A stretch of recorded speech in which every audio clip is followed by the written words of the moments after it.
Tu crois que tout ce qui brille est or? Aujourd'hui, je veux t'avertir. Parfois, ce qu'on appelle aide n'est ça rien d'autre qu'une porte d'entrée à des influences qui drainent ton énergie, ta paix et même ta destinée. Reste bien jusqu'au bout, car je vais te dévoiler 6 gestes qui semblent bienveillants, mais qui cachent parfois des intentions bien plus sombres. 1. Je peux prendre ton bébé dans mes bras? Le transfert d'empreintes spirituelles. Il y a des gestes qui paraissent simples, tendres, inoffensifs. Comme cette main tendue vers un nouveau-né, accompagnée d'un sourire, d'un « Oh, qu'il est mignon », d'un « Laisse-moi le porter un instant ». Et dans le bruissement ordinaire de cette demande, dans la chaleur sociale qui l'enveloppe, peu de gens entendent l'alarme silencieuse qui résonne dans l'invisible. Parce que ce n'est pas qu'un bébé qu'on prend, c'est une porte qu'on touche, une promesse qu'on frôle, une destinée qu'on effleure. Les nourrissons ne sont pas de simples êtres fragiles. Ce sont des vases encore purs, sans filtre, sans défense spirituelle construite. Ils sont des écrans lumineux, encore ouverts sur le monde spirituel, réceptifs aux vibrations, aux atmosphères, aux intentions qui ne s'entendent pas avec les oreilles. Là où un adulte doute, un bébé ressent. Là où nous analysons, eux absorbent, et certains le savent. Il existe des personnes, certaines consciemment, d'autres mues par des chaînes spirituelles qu'elles ignorent elles-mêmes, qui cherchent à poser leur empreinte sur la prochaine génération. Pas en criant, pas en blessant, mais en caressant doucement, en berçant, en souriant. Quand quelqu'un insiste pour porter ton enfant, interroge-toi. Pas avec paranoïa, mais avec lucidité. Car il y a une différence entre l'affection sincère et la main collante de l'influence spirituelle. Entre l'innocence d'un câlin et l'intention de transférer un poids invisible. Dans l'Écriture, Jésus prend les enfants dans ses bras et les bénit. Mais cette bénédiction vient d'un cœur pur, d'un esprit saint, d'un amour sans poison. Que se passe-t-il quand ce geste est inversé? Quand, au lieu de bénir, une personne touche pour marquer, pour injecter, même inconsciemment, ses blessures, ses confusions, ses liens non résolus. Chaque personne porte en elle une atmosphère. Tu l'as sûrement déjà senti. Entrer dans une pièce, sentir une lourdeur, croiser quelqu'un, se sentir vidé après une simple conversation. Les enfants, eux, ressentent peut-être cela 1000 fois plus fort. Et surtout, ils n'ont pas encore la structure pour filtrer, pour rejeter, pour combattre. J'ai entendu des histoires. Une mère dont le bébé riait toujours, paisible, équilibré, jusqu'à ce jour-là. Une visite à la maison, une femme inconnue de la famille, chaleureuse, attentionnée, qui avait insisté, lourdement, pour le porter. L'enfant avait hurlé dès qu'elle l'avait pris. Puis la nuit venue, des pleurs, des troubles du sommeil, des terreurs nocturnes qu'on ne pouvait expliquer. La médecine disait que c'était normal. Mais dans l'esprit de la mère, une question restait suspendue, comme une fumée qui ne se dissipait pas. Et si c'était ce moment-là? Il ne s'agit pas de diaboliser les gens. Il s'agit de comprendre que dans le monde spirituel, les gestes ont du poids, que le contact physique n'est jamais neutre, qu'une personne qui tient ton enfant tient aussi ton futur, ta lignée, ton sang. Les enfants héritent plus que des traits de visage.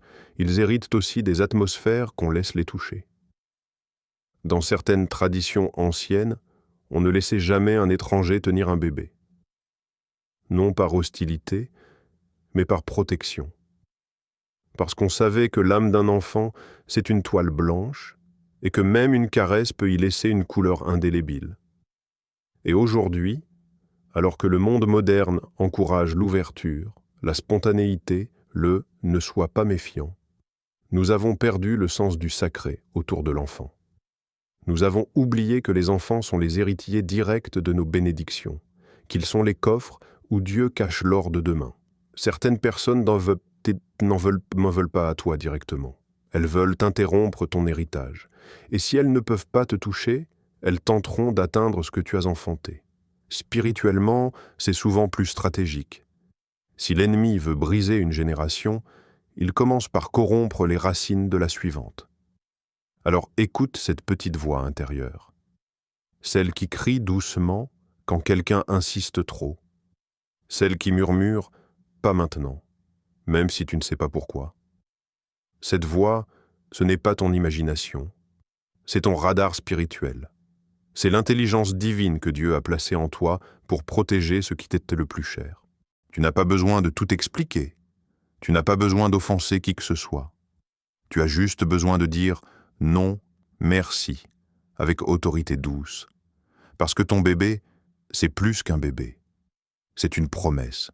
C'est une semence que Dieu a placée dans le monde pour y planter sa lumière. Certains veulent porter ton enfant, pas pour le bercer, mais pour y déposer leurs ombres. Ils viennent avec des bras ouverts mais des cœurs fermés, avec des mots doux mais des esprits liés. Et ce qu'ils ne peuvent pas voler de toi, ils essaieront de le transmettre à travers le futur que tu tiens dans tes bras. L'amour véritable respecte les limites. Les cœurs purs comprennent les frontières. Ce sont les manipulateurs qui insistent, qui culpabilisent, qui font pression. Ton rôle, c'est de veiller. Ce n'est pas un acte de suspicion, c'est un acte d'amour, d'autorité spirituelle, de responsabilité divine. Parce que parfois, protéger ta bénédiction commence par protéger ceux qui l'hériteront. 2. Je peux t'aider à ranger chez toi? L'accès à ton sanctuaire. Imagine une scène banale. Une amie qui entre chez toi dit que ta cuisine est en désordre. Un proche qui remarque les vêtements sur le canapé, les bibelots entassés sur la table, le panier de linge encore plein. Puis la phrase glisse comme un geste d'affection. Tu veux que je t'aide à ranger un peu tout ça? Et toi, fatigué, surchargé, tu réponds « Oh oui, merci, j'en ai bien besoin ». Mais ce que tu ne sais pas, c'est que ce que tu viens d'ouvrir, ce n'est pas seulement une porte sur ton intérieur, c'est une brèche sur ton atmosphère. Car ta maison n'est pas qu'un toit ni une boîte de murs, c'est ton hôtel, ton champ magnétique, ton jardin spirituel, et il ne faut jamais, jamais y laisser n'importe qui planter ce qu'il veut. Le rangement, en surface, apaise. Il remet les choses lolos à leur place, il donne une impression de paix. Mais dans le monde invisible, certains utilisent l'ordre apparent pour disperser le chaos spirituel. Il y a des personnes, encore une fois, parfois en pleine conscience, parfois poussées par des influences qu'elles ignorent, qui cherchent à entrer chez toi, non pas pour t'aider, mais pour sonder, manipuler, imprégner. Elles observent, elles touchent, elles ouvrent un peu les tiroirs, elles déplacent des objets, elles passent leurs mains sur les meubles comme on trace une carte invisible. Et toi, pendant ce temps-là, tu souris, parce qu'elles ont l'air serviables. Mais dans le royaume spirituel, chaque objet déplacé, chaque pièce traversée, chaque recoin exploré est une prise de territoire. Les vieux textes bibliques le rappellent sans détour. Tu n'introduiras pas d'abomination dans ta maison. Deutéronome 7,26. Et pourtant, il ne s'agit pas toujours d'une statue païenne ou d'un symbole occulte accroché au mur. Parfois, l'abomination est subtile. Elle se cache dans une intention, une parole, un objet glissé entre deux coussins, un souffle murmuré dans une pièce vide. J'ai entendu des témoignages glaçants. Une femme raconte qu'après avoir reçu de l'aide d'une voisine pour trier son salon, l'atmosphère de la maison a changé du jour au lendemain. Sa paix intérieure s'est dissipée. Ses enfants dormaient mal, des disputes éclataient sans raison. Une tension pesait, comme une brume stagnante impossible à chasser. Ce n'est qu'après des prières insistantes, une alerte spirituelle et un nettoyage profond, non pas des sols, mais des énergies qu'elle découvrit derrière une étagère, un objet étrange qui n'appartenait à personne. Une amulette, un petit symbole, placé là délibérément. Qui aurait cru que sous couvert d'un coup de main, On pouvait laisser une graine maléfique prendre racine dans son propre sanctuaire. Il faut comprendre ceci. Certaines personnes viennent chez toi avec un agenda invisible. Elles s'intéressent plus à ton énergie qu'à ton désordre. Elles veulent plus que t'aider à nettoyer. Elles veulent lire ton atmosphère, déchiffrer tes routines, accéder à ta zone de prière, s'imprégner de ton espace sacré ou pire encore, le contaminer. Et attention, elles ne se présentent jamais comme des sorcières. Non, elles arrivent avec des gants de ménage, un chiffon à poussière, un sourire doux. Leur arme, c'est la sympathie. Mais dans les coulisses, elles jouent une pièce bien plus obscure. Le rangement n'est qu'un rôle. Leur vrai objectif, désorganiser ton équilibre spirituel. Rappelle-toi d'une chose. L'Esprit de Dieu est un esprit d'ordre, mais pas un ordre imposé. Il respecte ta liberté. En revanche, l'esprit de contrôle se camoufle dans l'obsession de mettre en ordre les choses qu'il ne possède pas. Ce n'est pas l'ordre qui dérange, c'est l'intention derrière l'ordre. Et ça, tu le ressens. Tu l'as peut-être déjà senti sans savoir mettre un mot dessus. Ce petit tiraillement intérieur. Ce moment où tu hésites à laisser entrer cette personne dans ta chambre. Cette gêne diffuse quand elle s'attarde trop longtemps dans ton coin prière. Tu crois que c'est de la politesse mal placée, mais en réalité, c'est ton esprit qui détecte un envahissement. Tu n'as pas besoin de voir un pentacle ou une potion pour comprendre que quelque chose ne va pas. Parfois, le malaise suffit et tu as le droit, non, tu as le devoir de dire non. Ce n'est pas être ingrat, ce n'est pas être parano, c'est protéger ton temple. Il y a une raison pour laquelle, dans les temps anciens, seuls les prêtres entraient dans le lieu très saint. Il y avait des règles, des rites, de la préparation, parce qu'on ne peut pas accéder au sacré sans conséquence. Ta maison est ton lieu très saint. Ce n'est pas un espace à ouvrir à la légère. Il est ton refuge, ton abri, ton cocon spirituel. Tu y rêves, tu y pleures, tu y pries, tu y entends Dieu. Chaque pièce porte ton empreinte. Chaque mur a absorbé tes louanges ou tes silences. Chaque recoin garde l'écho de tes combats et de tes victoires. Pourquoi alors permettrais-tu à quelqu'un d'entrer et de tout reconfigurer sans filtre? Pourquoi offrirais-tu l'accès à ce que Dieu t'a donné comme sanctuaire personnel? Le vrai service ne force jamais l'intimité. Il n'exige pas les clés de toutes tes pièces. Il propose, il respecte, il attend. Le faux service, lui, insiste. Il manipule. Il te fait croire que ton besoin justifie leur intrusion. Mais souviens-toi, dans le monde spirituel, chaque territoire que tu ouvres est un champ que tu exposes. Et tous ceux qui s'aiment ne sèment pas des bénédictions. 3. Je t'emmène. Le pouvoir sur ton mouvement, chaque pas dans ta vie a une vibration.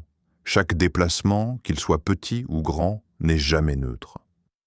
Ton mouvement physique porte les empreintes invisibles de ton mouvement spirituel. Là où tu vas, quand tu y vas, et avec qui tu y vas, tout cela compose une musique secrète que seul le ciel entend en totalité. Et parfois, cette musique se désaccorde. Le mouvement est l'une des formes les plus pures de liberté. Ce n'est pas seulement aller d'un point A à un point B, c'est répondre à un appel intérieur, entrer dans une saison, pénétrer un lieu d'opportunité, sortir d'une situation toxique. Être libre de bouger, c'est être libre de croître. Et pourtant, une question banale revient souvent, comme un service, comme une gentillesse. Tu veux que je t'emmène? Et cette phrase, si familière, si chaleureuse, peut être la corde douce avec laquelle certains attachent ton avancée. Il faut le dire. Toutes les voitures ne sont pas des véhicules de bénédiction. Tous les trajets n'ouvrent pas des chemins. Parfois, monter dans le mauvais véhicule, c'est quitter la route que Dieu avait tracée pour toi. Quand tu deviens dépendant de quelqu'un pour te déplacer, tu lui donnes accès à ton timing divin. Tu lui offres la possibilité de retarder ton arrivée, de te faire louper le moment précis où une porte devait s'ouvrir, de te placer dans une atmosphère qui n'est pas alignée avec ton appel. Ecclésiaste dit « Il y a un temps pour chaque chose ». Mais ce temps peut être saboté sans bruit, sans heurte, juste par quelqu'un qui conduit ton mouvement avec sa propre horloge. Pense-y. Tu es prêt, tu as prié, tu as reçu la confirmation. Tu dois aller à ce rendez-vous, à ce culte, à cette rencontre, à ce lieu prophétique, mais la personne qui devait t'emmener est en retard, ou change d'avis, ou décide de faire un détour, ou te propose de t'emmener ailleurs. Et ce n'est pas un simple contretemps, c'est un décalage spirituel. Tu rates une connexion, tu manques une parole. Tu arrives 1 minute trop tard pour la fenêtre que Dieu avait ouverte. Et tu ne comprends pas pourquoi tout semble si silencieux. Ce n'est pas forcément de la malveillance. Parfois, c'est de l'inconscience. Mais dans certains cas, c'est bien plus sombre. Certaines personnes veulent contrôler ton mouvement, pas pour t'aider, mais pour te surveiller. Ils veulent savoir où tu vas, qui tu rencontres, quel feu alimente ta foi. Ils ne te conduisent pas pour te bénir, ils te suivent pour te garder dans une sphère qu'ils comprennent. C'est subtil, c'est doux, c'est déguisé en dévouement. Mais c'est un filet invisible tissé avec une voiture comme appât. Le mouvement est un terrain stratégique dans le monde spirituel. Dieu dit à Abraham, « Va vers le pays que je te montrerai. » Il dit à Moïse, « Lève-toi et marche. » Il dit au peuple, « Ne tournez ni à droite ni à gauche. » À chaque tournant biblique, le mouvement obéit à une direction divine. Et si l'ennemi ne peut pas t'arrêter, il cherchera à détourner ton trajet. Il ne t'empêche pas de bouger, mais il s'arrange pour que tu bouges mal. Certaines personnes t'emmènent vers des lieux stériles, des atmosphères saturées de négativité, des endroits où leur influence est plus forte que ta paix. Et pendant que tu roules sur des routes ordinaires, ton esprit est exposé à des brouillards spirituels qui brouillent ton discernement, minent ta force, ralentissent ton élan. Les conversations durant ces trajets ne sont pas anodines. Certains parlent de peur, d'autres rabaissent tes rêves. Ils commentent ta foi avec ironie. Ils sèment des doutes dans ton cœur, un mot à la fois, pendant que tu es coincé sur le siège passager, physiquement et spirituellement attaché. Et tu ne t'en rends pas compte, parce qu'ils t'ont proposé une aide. Mais l'aide qui contrôle est une chaîne, et la mobilité offerte par ceux qui te manipulent devient une cage roulante. J'ai vu des gens rester spirituellement figés pendant des mois parce qu'ils attendaient toujours que quelqu'un les emmène. Ils avaient des paroles puissantes sur leur vie, des confirmations, des désirs brûlants de servir. Mais leur transport était entre les mains de personnes qui ne partageaient ni leur feu ni leur foi.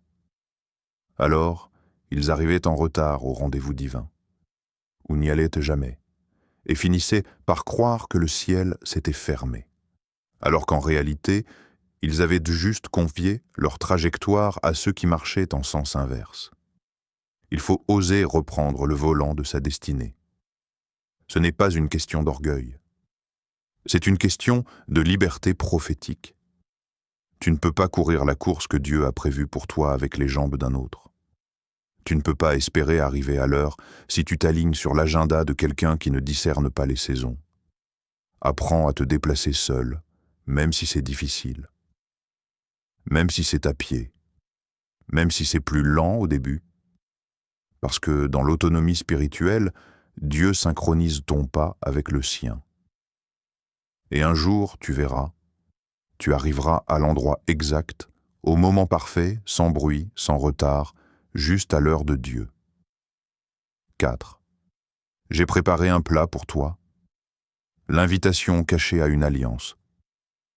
La nourriture, c'est bien plus qu'un besoin du corps. C'est un langage ancien, un lien invisible entre les âmes. Depuis les commencements, les repas ont toujours été des portes. Des tables ont été dressées pour l'amour, d'autres pour la trahison. Des alliances ont été forgées avec du pain et du vin.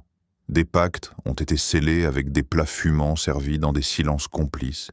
Il y a dans chaque bouchée une mémoire, une empreinte, un transfert.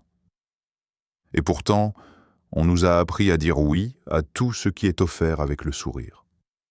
J'ai préparé un plat pour toi.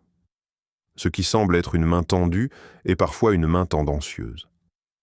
Ce n'est pas la recette qu'il faut craindre, mais l'intention qui mijote en dessous. Dans de nombreuses cultures, partager un repas signifie beaucoup plus que manger ensemble. C'est entrer en communion. C'est ouvrir un espace invisible où les esprits se rencontrent, où les âmes se reconnaissent, où se lient. Dans les traditions bibliques, les repas scellaient les alliances. Abraham partageait un repas avec des visiteurs célestes, Jésus brisait le pain avec ses disciples comme acte prophétique. Mais que se passe-t-il quand le pain est brisé, avec de mauvaises intentions? Quand la table devient un autel déguisé? Quand ce que tu manges n'est pas un plat, mais une prière déguisée, une incantation masquée, un lien imposé par le goût? Il ne s'agit pas de devenir méfiant de tout, mais il faut apprendre à discerner ce qui se passe au-delà des saveurs. Une cuisine peut être un laboratoire spirituel. Certains prient pendant qu'ils cuisinent, mais toutes les prières ne montent pas vers le ciel. Il y a des paroles qui lient, des paroles qui invoquent, des paroles qui dirigent ton avenir sans ta permission, pendant que tu mâches un morceau de viande parfumé d'épices et de sorts silencieux. Tu penses que c'est juste un dîner? Mais dans l'invisible, une main a signé un contrat spirituel pendant que tu levais ta fourchette. Certains repas ne nourrissent pas, ils emprisonnent. Ils ne remplissent pas, ils volent. Et quand tu repars de la table, tu ne sais pas pourquoi ton cœur est lourd, pourquoi ton esprit est embrouillé, pourquoi ton zèle spirituel s'est éteint doucement. Tu te dis que tu es fatigué. Mais en réalité, tu as peut-être consommé une confusion, un transfert d'influence, une alliance que tu n'as jamais acceptée consciemment, mais que tu as signée avec ton palais. Il m'est arrivé d'entendre ces confidences, à voix basse, souvent accompagnées de honte. Je ne sais pas pourquoi, depuis que je mange chez cette personne, je n'arrive plus à prier. J'avais une paix constante, et maintenant tout est flou dans mon esprit. Mon sommeil est troublé, ma maison est froide, ma foi est en veille. Ce ne sont pas des coïncidences, ce sont des alertes. Toutes les tables ne sont pas saintes, toutes les cuisines ne sont pas consacrées, et tous les plats ne sont pas bénis. L'apôtre Paul le disait clairement, « Vous ne pouvez pas boire la coupe du Seigneur et la coupe des démons. Tu ne peux pas communier avec Dieu et avec un plat qui contient l'opposé de sa volonté. » Il y a une dimension invisible à la nourriture. Dans chaque culture, on reconnaît cela. Le repas est sacré. On prie avant de manger, on offre, on bénit, on lit. Mais certains ont compris que cette dimension pouvait être utilisée à l'envers. Ils cuisinent avec une intention cachée.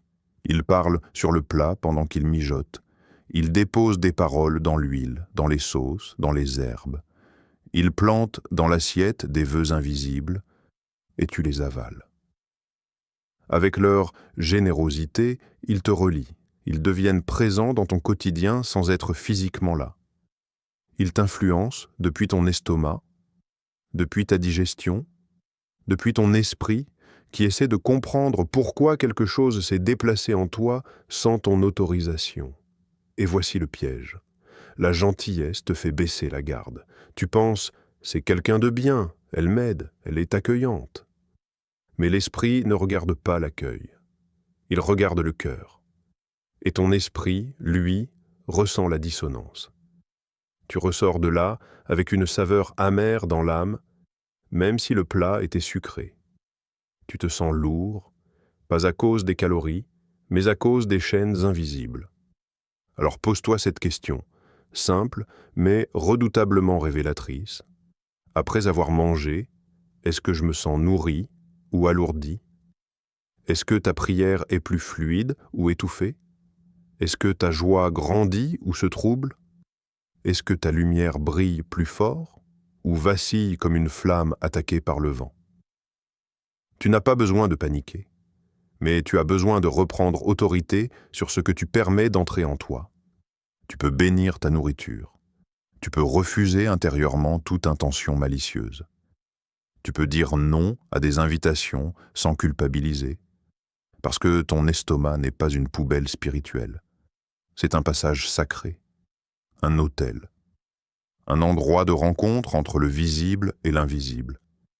Et s'il y a une table où tu dois toujours manger sans peur, c'est celle que Dieu a dressée pour toi, pas celle où tu es invité avec des sourires forcés et des intentions floues. Certains plats nourrissent ton corps, mais volent ta paix. D'autres remplissent ton estomac, mais vident ton feu. Sois vigilant. Ce que tu manges, tu le deviens. Et parfois, il vaut mieux jeûner que manger ce qui te lie. 5.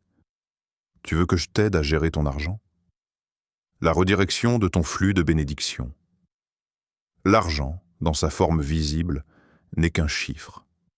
Un bout de papier, un virement, une transaction. Mais dans l'invisible, l'argent est un flux, un fleuve surnaturel, souvent discret, parfois interrompu, toujours convoité. Ce n'est pas juste une ressource, c'est une direction que Dieu donne à tes mains, à ton foyer, à ton appel.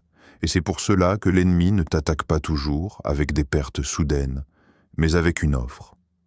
Tu veux que je t'aide à gérer ton argent? Et là, dans la fatigue, dans la pression, dans l'envie de respirer un peu, tu dis « Oui, pourquoi pas? J'ai besoin de soutien. » Mais ce que tu viens de faire, sans le savoir, ce n'est pas déléguer une tâche. C'est peut-être ouvrir le canal de tes bénédictions à un reroutage spirituel. Dans le naturel, tu as l'impression que quelqu'un t'aide à structurer tes dépenses. Mais dans le spirituel, cette personne est peut-être en train de construire des barrages, des déviations, des siphons invisibles dans le courant de provision que Dieu a destiné pour toi. Parce que ce que tu ne vois pas, c'est que l'argent est vivant. Il suit une intention.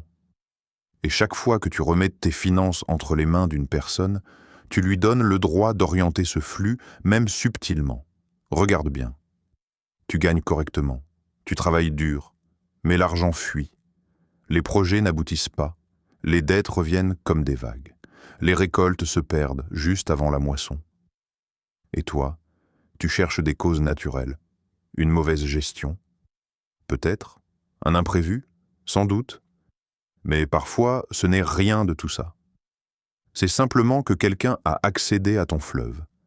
Tu lui as montré ton compte, tu lui as parlé de tes revenus, tu lui as confié ton budget. Et à ce moment-là, une alliance d'influence s'est formée. Proverbe dit « Le riche domine sur les pauvres, et celui qui emprunte est l'esclave de celui qui prête. » Mais il ne s'agit pas toujours d'un banquier. Parfois, celui qui t'enchaîne, c'est celui qui t'offre de l'aide financière, en prenant place dans ton intimité économique. Le piège est souvent invisible car il ne te vole pas. Il ralentit, il détourne, il fait stagner. Et dans cette stagnation, il prend de l'avance sur toi. Il te garde dépendant. Il devient ton seul accès au secours. Il t'offre des miettes pendant qu'il boit à ta source. La redirection des bénédictions ne se fait pas toujours par des sorts. Elle se fait aussi par l'accès volontaire que tu donnes à quelqu'un sur tes affaires. Certains te posent d'un an des questions innocentes. Tu gagnes combien? Tu dépenses où? Tu mets de côté? Et dans chaque question, ce n'est pas une curiosité. C'est une tentative de cartographier ta provision. Une fois qu'ils ont ta cartographie, ils peuvent agir. Dans la prière, dans l'intention, ou même dans des pratiques spirituelles que tu ignores. J'ai vu des situations où des proches manipulaient spirituellement le flux d'argent d'une personne, juste pour rester en position de supériorité. Ils priaient en secret que cette personne ne dépasse jamais un certain seuil. Ils déclaraient des limites sur ses revenus, et dans l'invisible, une main était posée sur sa prospérité, comme un couvercle qu'elle n'arrivait jamais à faire sauter. Tu peux sentir cette oppression. Tu fais tout ce qu'il faut, mais rien ne dépasse, rien ne progresse. C'est comme si quelque chose bloquait ton envol.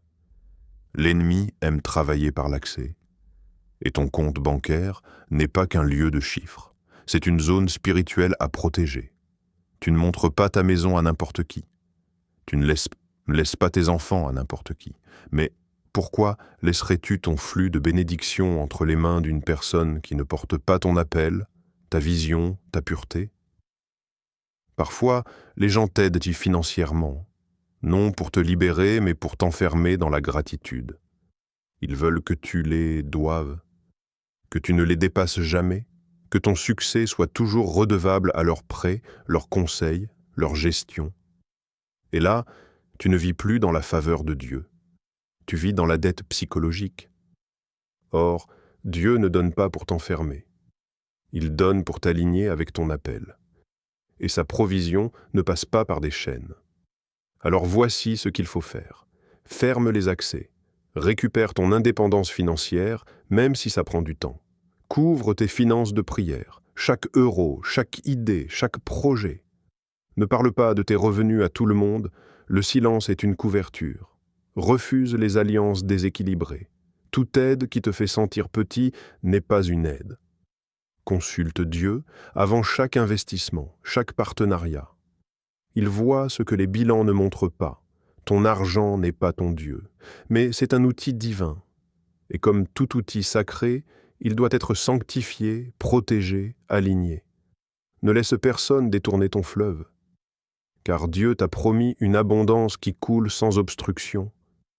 Mais à toi de garder les berges. 6. Viens avec moi voir mon pasteur. L'attaque invisible contre ton enracinement spirituel. Tout commence par une phrase simple. Tu devrais venir à mon église. Viens rencontrer mon pasteur. Tu vas voir, il est puissant. Tu es encore là-bas? Tu perds ton temps? Ces phrases, glissées dans des conversations amicales, paraissent anodines. Mais ce sont parfois des cordes jetées pour arracher les racines d'un arbre que Dieu avait planté avec précision. Dans le royaume de Dieu, les transferts spirituels ne se font pas à la légère. Changer d'église, c'est changer de sol. C'est déplacer la graine de ton appel. C'est déraciner quelque chose que Dieu a arrosé peut-être depuis des années pour le replanter dans un terrain que tu ne connais pas, sous un soleil que tu n'as pas discerné. Ce n'est pas que tous les changements sont mauvais. Dieu déplace parfois. Il fait bouger, il repositionne, il ouvre de nouvelles saisons, mais il ne déconnecte jamais par le mépris. Il ne divise jamais par la pression. Or, aujourd'hui, une nouvelle forme de piratage spirituel opère dans l'Église, le détournement subtil par recommandation spirituelle. On ne t'agresse pas, on t'invite, on ne critique pas trop fort, on s'inquiète. On ne te dit pas « ton pasteur est nul ». On te dit « je pense que tu mérites plus ». Et peu à peu, ce n'est pas juste ton Église qu'on attaque, c'est ton enracinement. L'Esprit de Dieu ne parle pas comme ça. Il ne t'arrache pas à la communauté avec laquelle tu pries depuis des années par comparaison toxique. Il ne t'éloigne pas d'une couverture saine par fascination pour une onction étrangère. Mais certains le font. Certains, animés par un esprit de conquête, cherchent à recruter des âmes comme on recrute des clients. Ils ne t'invitent pas à grandir. Ils veulent t'arracher pour gonfler leur camp. Ils critiquent ton leader, ils remettent en question ton pasteur. Ils sèment des doutes, des soupçons, des « tu ne trouves pas que… » et petit à petit, ils délitent ta loyauté à ta maison spirituelle. Et pendant que tu es encore dans ton église, ton cœur est déjà ailleurs. Ton oreille est divisée, ton attention est fractionnée. Tu es physiquement présent, mais spirituellement détaché. Et dans cette double vie, ta foi commence à flétrir. Parce qu'un arbre qui vit entre deux sols ne porte aucun fruit. Ce détournement ne s'opère pas par la force. Il est lent, intelligent, souvent affectueux. Mais il vise un résultat précis, te dérouter. Tu n'étais pas confus avant qu'on te mette en doute. Tu ne te plaignais pas de ton église avant qu'on t'y pousse subtilement. Tu priais, tu servais, tu recevais. Mais maintenant, tout te semble fade. Parce qu'un autre feu a été allumé à côté du tien, et on t'a dit que ce feu était plus spirituel, plus prophétique, plus fort. Mais sais-tu ce que Dieu regarde au-delà de l'intensité? La fidélité. Dieu ne t'a pas planté dans une maison pour que tu sois séduit par un éclairage plus brillant ailleurs. Il ne te place pas dans une communauté pour t'en faire sortir à la première tempête. Le problème, ce n'est pas ton église, ce n'est pas ton pasteur. C'est peut-être ton appétit pour l'extraordinaire, mal exploité par ceux qui veulent t'enchaîner spirituellement. Certains veulent te sortir de ton environnement, non pour que tu grandisses, mais pour que tu deviennes exploitable, utilisable, recrutable. Tu arrives dans leur maison spirituelle et on t'accueille. On te valorise, on t'utilise, mais ce n'est pas ton appel qu'on honore, c'est ton utilité. Et un jour, tu te rends compte que tu ne pries plus comme avant, que tu n'entends plus Dieu, que ton feu a été capté par une structure, mais qu'il ne brûle plus dans ta propre intimité. Tu as changé de berger, mais as-tu demandé au vrai berger si ce changement venait de lui?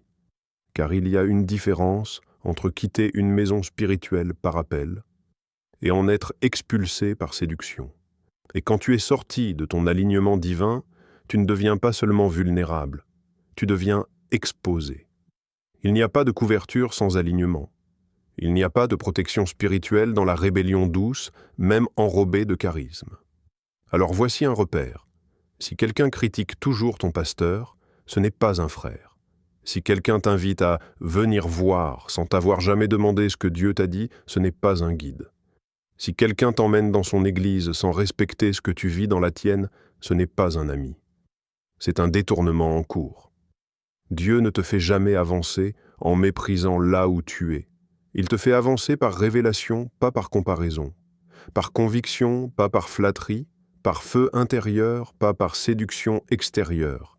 Là où Dieu t'a planté, il y a une onction spécifique, un sol fertile, un combat qui te prépare, une parole qui te façonne.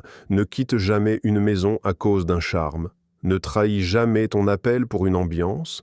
Ne sacrifie jamais ton enracinement pour une admiration temporaire, parce que ce que Dieu veut bâtir avec toi commence toujours là où il t'a placé. Il y a dans ce monde des mains tendues qui ne relèvent pas, des sourires qui n'encouragent pas, des services qui n'édifient pas. Il y a des faveurs en apparence pures qui cachent des pactes silencieux, des intentions recouvertes d'innocence mais trempées dans le contrôle, l'envie ou la sorcellerie douce. Ce que tu viens d'entendre n'était pas une théorie. Ce n'était pas un conte spirituel destiné à te faire peur. C'était un miroir. Un miroir de ce que tu as peut-être vécu, de ce que tu vis peut-être maintenant, et surtout de ce que tu dois refuser de revivre. Oui, il y a des gens qui veulent t'aider, mais leur aide n'est pas neutre. Elle a un prix, un plan, une prise. Et si tu ne veilles pas, tu confieras ton bébé, ta maison, ton rythme, ta bouche, ton argent, et même ton âme à quelqu'un qui ne veut pas te servir, mais te posséder. Tu ne peux plus te permettre d'être naïf. Tu ne peux plus penser que l'intention est toujours pure, simplement parce que la voix est douce ou que le geste est poli. Le discernement n'est pas un luxe. C'est une armure, une urgence, une intelligence donnée par Dieu pour protéger ce qu'il t'a confié. Ce message est là pour réveiller ta vigilance. Pas pour t'isoler, mais pour t'aligner. Pour que tu ne tombes plus jamais dans des pièges enrubannés de gentillesse. Pour que tu comprennes que la bonté peut être maquillée, mais que l'Esprit de Dieu, lui, ne trompe jamais. Retiens ceci. L'aide qui vient de Dieu ne manipule pas, elle ne force pas, elle ne s'impose pas, elle ne t'arrache pas à ton appel. Elle te soulève, te protège, te confirme, t'élève. Si une main tendue te fait douter de ce que Dieu t'a dit, ce n'est pas une main divine. Si une faveur t'alourdit spirituellement, ce n'est pas une faveur, c'est une entrave. Si quelqu'un veut accéder à ta vie sans respecter tes frontières, il ne cherche pas la communion, il cherche le contrôle. Alors veille, priez Miesto. Discute avec Dieu avant d'ouvrir les portes de ton intimité. Tout ce qui te soulage temporairement ne t'édifie pas nécessairement, et tout ce qui semble t'aider aujourd'hui peut te hanter demain, si tu ne discernes pas ce qui s'y cache. Ta destinée est trop précieuse pour être confiée à des mains incertaines. Ton feu est trop rare pour être attisé par des souffles confus. Ta lignée, ton appel, ton atmosphère, ton autorité spirituelle, tout cela mérite une protection féroce et douce à la fois. Et si tu ressens que certaines choses doivent être coupées, certaines aides refusées, certains gestes remis en question, fais-le, même si cela offense. Parce qu'il vaut mieux blesser une relation passagère que de compromettre une bénédiction éternelle. Ce message est ta cloche d'alarme. Maintenant que tu sais, tu ne pourras plus dire « je ne me doutais de rien ». Tu as vu, tu as entendu, et désormais tu as la responsabilité de garder ce que Dieu t'a donné.